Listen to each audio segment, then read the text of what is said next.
আমাদের জীবন তো সবসময় একই রকম থাকে না, তাই না?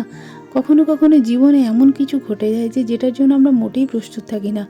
আমার জীবনেও এমন কিছু ঘটনা ঘটে গেছিলো এই কয়েকদিনের মধ্যে যেটা থেকে আমি শিখেছি যে তোমাকে আরও মেন্টালি স্ট্রং হতে হবে, জীবনে পজিটিভ ভাইবসটা ধরে রাখতে হবে। যা কিছু হয়ে যাক তোমাকে নিজেকে বোঝাতে হবে যে না, সব কিছু ঠিক হয়ে যাবে। আর তুমি সবসময় যে সবাইকে পাশে পাবে তারও কোনো মানে নেই, তাই তোমাকে নিজের লড়াইটা নিজেকেই শিখতে হবে, তাই না? Hello everyone, welcome to my mini vlog. আজকের ভিডিওটা 4-5 দিনের একসাথের ভিডিও। তো কয়েকদিন অনেক সমস্যাতে থাকার পর তারপর চলে গেছিলাম একটু মায়ের দর্শনে। আমাদের এখানে ফলহারিণী কালী পুজো হয় প্রায় 26 দিন ধরে।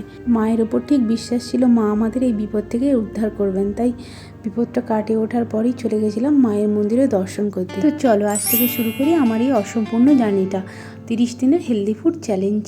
তো সকালে ঘুম থেকে উঠে খেয়ে নিয়েছি একটু মিক্স সিড, তারপর মায়ের সাথে গল্প করতে করতে একটু চা আর একটা বিস্কিট খাচ্ছি।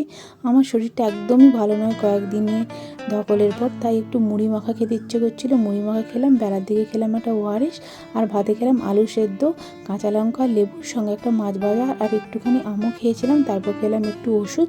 সন্ধ্যেবেলা খুব ক্রেভিংস হচ্ছিলো বলে একটা ডেয়ারি মিল্ক খেলাম আর খেলাম গ্রিন টি। আর রাতের ডিনারটা যেহেতু মুখে একদমই স্বাদ নেই, কিছু খেতে ইচ্ছে করছিল না, তাই একটু পাউরুটি আর ঘি দিয়ে সেঁকে নিয়েছিলাম, ওপর থেকে চিনি দিয়ে খেয়ে নিয়েছি। আর শুতে যাওয়ার আগে খেলাম সিনেমান ওয়াটার। That's it.